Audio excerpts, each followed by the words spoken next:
Olá pessoal, paz e bem, tudo bem? Então, nós estamos agora no terceiro domingo da Páscoa, né? Esse domingo agora, 4 de maio de 1925, neste ano jubilar da encarnação do Senhor, e vamos ver as leituras. Aqui sempre eu lembro a você a necessidade de você meditar, ler a palavra de Deus antes de ir para a celebração eucarística. Então eu gostaria que você partilhasse isso e comentasse aqui embaixo se você tem esse costume ou você está nesse processo de mudança de atitude. Né? Comenta aí se você, quando é que você mudou isto, ou como é que você pretende ou faz para mudar isso na sua vida. Isso vai ser muito bom aqui para ser exemplo para as outras pessoas, né? Então comente aí embaixo e vamos aqui meditar esta palavra de hoje, deste domingo, né? Talvez você veja isso aqui no sábado, mas que algumas pessoas vão aí no sábado à tarde, não é? Muito bem, algumas comunidades só tem celebração no sábado à tarde. Então, o evangelho de hoje e as leituras, então são muito significativas e vamos fazê-las. Atos dos Apóstolos é a primeira leitura, vai dizer o texto. Naqueles dias os guardas levaram os apóstolos e os apresentaram ao sinédrio. O sumo sacerdote começou a interrogá-los, dizendo: Nós tínhamos proibido expressamente que vós ensinasseis em nome de Jesus. Apesar disto, enchestes a cidade de Jerusalém com a vossa doutrina. E ainda nos quereis tornar responsáveis pela morte deste homem? Então Pedro e os outros apóstolos responderam: É preciso obedecer a Deus antes que aos homens. O Deus de nossos pais ressuscitou Jesus, a quem vós matastes, pregando-o numa cruz.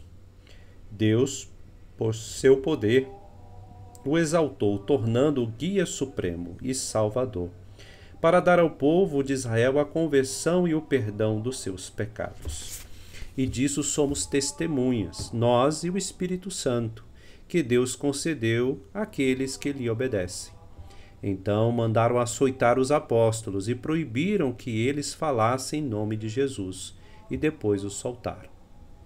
Os apóstolos saíram do conselho muito contentes por terem sido considerados dignos de injúrias por causa do nome de Jesus. Palavra do Senhor, graças a Deus. Gente, vocês perceberam aqui no final, né, ao final do texto, que eles saíram contentes. Olha só.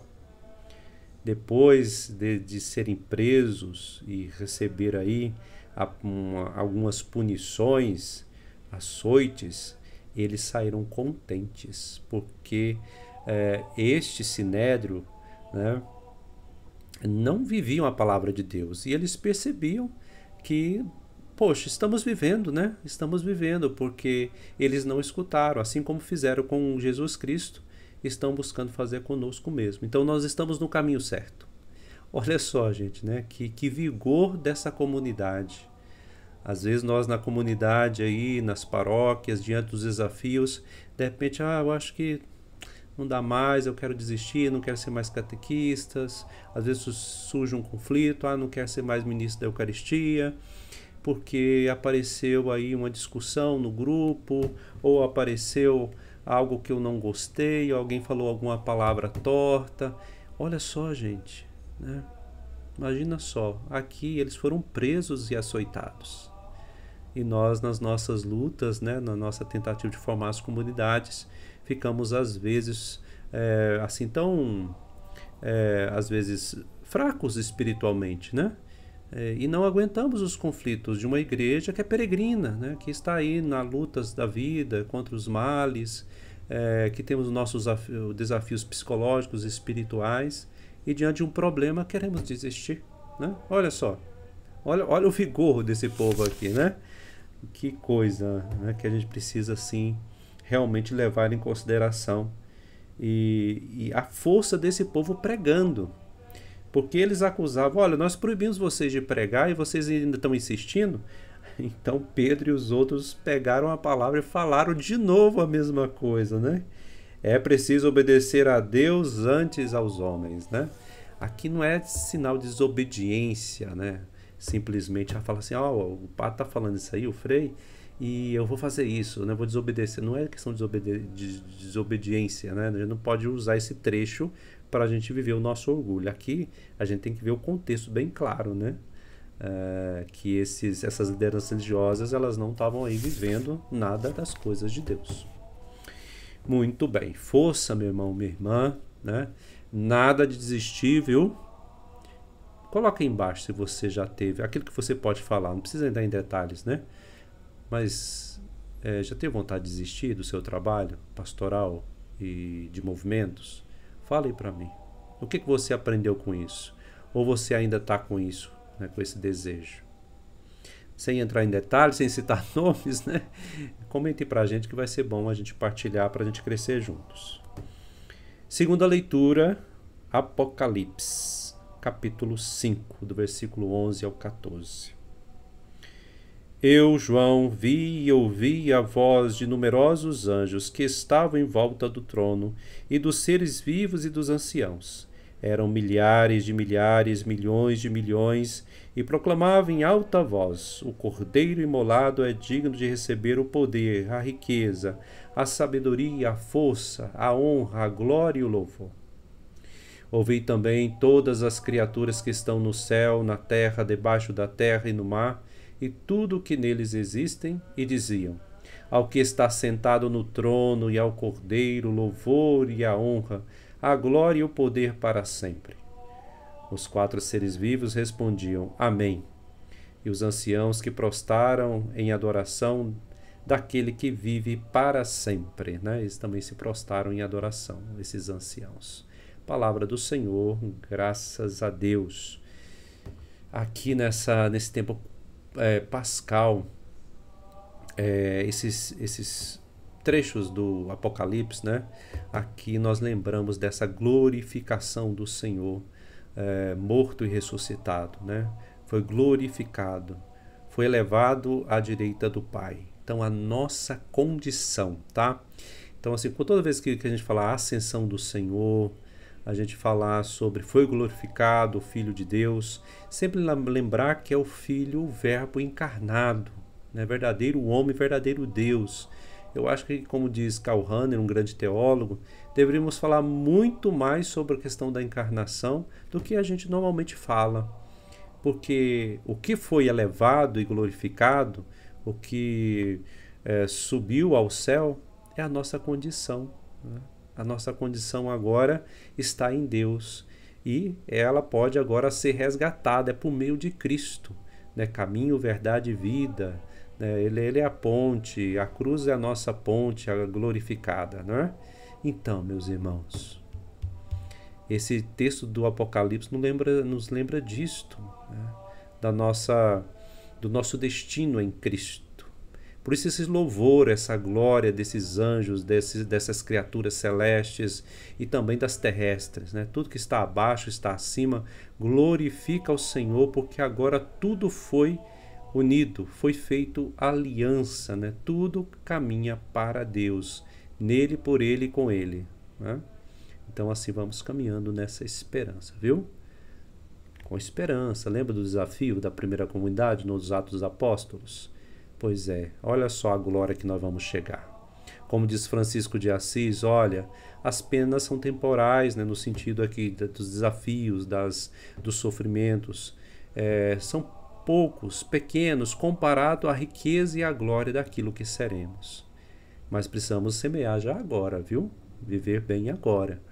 Né? Viver a caridade, o amor, a fraternidade, buscando ter uma presença transformadora, seja na família, seja no trabalho, onde que você se encontra, tá bom? Muito bem, o evangelho deste domingo vai dizer que é João 21, do versículo 1 a 19. Esse é a leitura maior, tá? Eu vou fazer a maior. Então pode ser que na sua comunidade possa ser escolhido um trecho menor, do 1 a 14. do capítulo 21. Então, não acho que está errado não, tá? Algumas pessoas falam, Frei, mas lá na minha comunidade faltou pedaço. Não, porque às vezes tem opção, né? De uma leitura maior ou da menor, tá?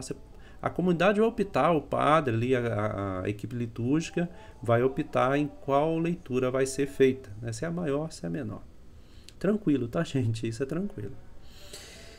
Então tá, vai dizer o texto. Naquele tempo, Jesus apareceu de novo aos discípulos à beira do mar de Tiberíades. A aparição foi assim. Estavam juntos Simão Pedro, Tomé, chamado Dídimo, Natanael, de Caná da Galileia, os filhos de Zebedeus e outros 2 discípulos de Jesus. Simão Pedro disse a eles, eu vou pescar. Eles disseram, também vamos contigo. Saíram, entraram na barca, mas não pescaram nada naquela noite. Já tinha amanhecido e Jesus estava de pé na margem. Mas os discípulos não sabiam que era Jesus. Então Jesus disse, moços, tendes alguma coisa para comer? Responderam, não. Jesus disse-lhes, lançai a rede à direita da barca e achareis. Lançaram, pois, a rede e não conseguiram puxá-la para fora, por causa da quantidade de peixes. Então o discípulo a quem Jesus amava disse a Pedro, é o Senhor. Simão Pedro, ouvindo dizer que era o Senhor, vestiu sua roupa, pois estava nu, e atirou-se ao mar. Os outros discípulos vieram com a barca, arrastando a rede com os peixes. Na verdade, não estava longe da terra, mas somente a cerca de 100 metros. Logo que pisaram a terra, viram brasas acesas com peixe em cima e pão. Jesus disse-lhes, trazei algum dos peixes que apanhastes. Então Simão Pedro subiu ao barco e arrastou a rede para a terra. Estava cheia de 153 grandes peixes. E apesar de tantos peixes, a rede não se rompeu. Jesus disse-lhes, vinde comer. Nenhum dos discípulos se atrevia a perguntar quem era ele, pois sabiam que era o Senhor. Jesus aproximou, tomou o pão, distribuiu por eles e fazendo a mesma coisa com o peixe.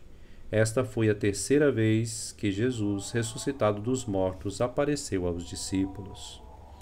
Depois de comerem, Jesus perguntou a Simão Pedro, Simão, filho de João, tu me amas mais do que estes? Pedro respondeu, sim, Senhor, tu sabes que eu te amo. Jesus disse, apacenta os meus cordeiros. E disse de novo a Pedro, Simão, filho de João, tu me amas? Pedro disse, sim, Senhor, tu sabes que eu te amo. Jesus disse, apacenta as minhas ovelhas. Pela terceira vez perguntou a Pedro, Simão, filho de João, tu me amas? Pedro ficou triste porque Jesus perguntou 3 vezes se o amava. Respondeu, Senhor, tu sabes tudo, sabes que eu te amo. Jesus disse-lhe, apacenta as minhas ovelhas. Em verdade te digo, quando eras jovem, tu cingias e ia para onde querias.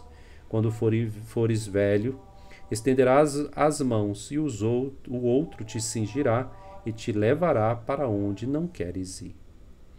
Jesus disse isto, significando com que morte Pedro iria glorificar a Deus, e acrescentou, segue-me. Palavra da salvação, glória a vós, Senhor. Muito bem, meus irmãos, lembrando da primeira leitura, né? Eles estavam desanimados, né? Tentaram pescar à noite. A noite aqui muito simbólica também nas leituras bíblicas, né? A noite é esse tempo do desafio, de não enxergar direito, né? De não ver como convém. Não pescaram nada, né? E aí existe um certo desânimo, o não querer caminhar, né? Aqui podemos pensar 2 coisas. Primeiro, quando nós colocamos a confiança totalmente em nós e queremos que saia tudo do nosso jeito e as coisas não saem do nosso jeito, e aí ficamos tristes. Quando a gente coloca a participação do movimento na paróquia, nas comunidades, como contentamento para nós, felicidade para nós, né? Abundância de alegria, que tudo vai dar certo, que tudo vai ser bom, mas baseado nas nossas expectativas, no nosso querer, né? Buscando talvez mais a nossa realização do que a de Deus. Aí vem a frustração, aí vem o deslize, vem o desânimo, vem a vontade de parar, né? Agora tem o segundo ponto. Quando nós fazemos tudo isso, apesar do sofrimento dos desafios, confiamos em Deus. Caminhamos confiantes em Deus.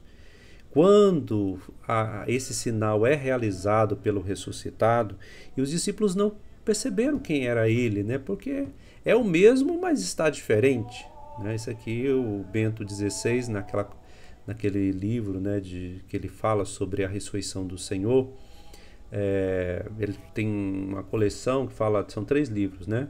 Fala do nascimento, fala da pregação e fala da morte e ressurreição. Acho que foi editado pela editora Planeta, se eu não me engano. Então, fala justamente que na ressurreição Jesus é o mesmo crucificado, mas ao mesmo tempo ele está diferente, porque é o ressuscitado, né? Por isso que tem aquele trecho assim, olha, coloca sua mão aqui, falando a Tomé, né? Veja, sou eu. E aqui também os discípulos têm dificuldade de compreender ou aceitar ou ver que aquilo ali que manda jogar as redes agora é o glorificado. Não duvide, joga essas redes, né? Vai, continua. Então é a força do ressuscitado, é o poder de Deus que faz a pesca milagrosa, né? Mas aí precisa da participação de cada um, da resposta confiante. Não é uma espécie de magia, né? Que a água faz que vai, né? Não, se eles não tivessem voltado para a água, se não tivessem lançado as redes daquele lado que Jesus tinha falado, não ia pescar nada. Então, o poder é de Deus, mas precisa da resposta humana. E aí, veja que eles passaram por esse processo de desânimo, desilusão, né? De achar que está muito difícil, que não pescamos nada. E aí eles começam a recolher e perceber que é a força de Deus que realiza realmente a evangelização. A nossa voz é fraca, né? Os nossos braços são fracos, precisa da força de Deus. O nosso espírito é fraco, precisa da força de Deus. Mas quando nós nos abrimos essa força, a nossa voz, as nossas mãos, né, se tornam fortes. Se torna fortes, porque o ressuscitado é poder de Deus em nós. Meus irmãos, vamos assim caminhando e que, né, escutar isso. Tu me amas, né? Tu me amas. Então, caminha, vai, continua, né? Apacenta as minhas ovelhas. Aqui não remete simplesmente ao pastoreio do bispo e dos padres, né, delegados aí pelo bispo, né, dos religiosos. Não, né, somos todos nós batizados. Claro que eles têm um ministério específico de pastoreio, né, de ser o pastor, mas cada um de nós também precisa. O pai de família, ele é o pastor da sua igreja doméstica. A mãe de família é a pastora da igreja doméstica, né? Os coordenadores de movimentos, de grupos, também exercem a semelhança deste pastor, desses pastores, né? Também estão ali para ser voz de Deus, mãos de Deus. Então não desanime, levanta a cabeça e vai, né? Apesar de todos os desafios. E também serve os conflitos, as lutas de formar uma comunidade, formar um grupo, também nos ajuda a amadurecer, né? Se fosse tudo plano e fácil, a gente não amadurece, às vezes precisa dos desafios, né? Os conflitos que existem também nos ajuda a apaziguar o nosso orgulho que está aí presente no meio de tudo isso. Às vezes uma crítica ajuda a gente a crescer, né? Então, coragem, levanta a cabeça e vai, continua. A pesca vai ser milagrosa e vai ter festa mesmo, né? Muito bem, que você possa aí partilhar e comente aqui embaixo se você passou por momentos assim, né?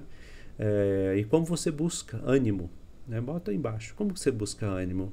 Aonde? Como? Eucaristia, a palavra, a oração pessoal, as devoções, né? A convivência fraterna, comunitária. Partilhe conosco, vai ajudar as outras pessoas, tá? Deus te abençoe, até mais e que você tenha aí uma boa participação dominical. Abraço.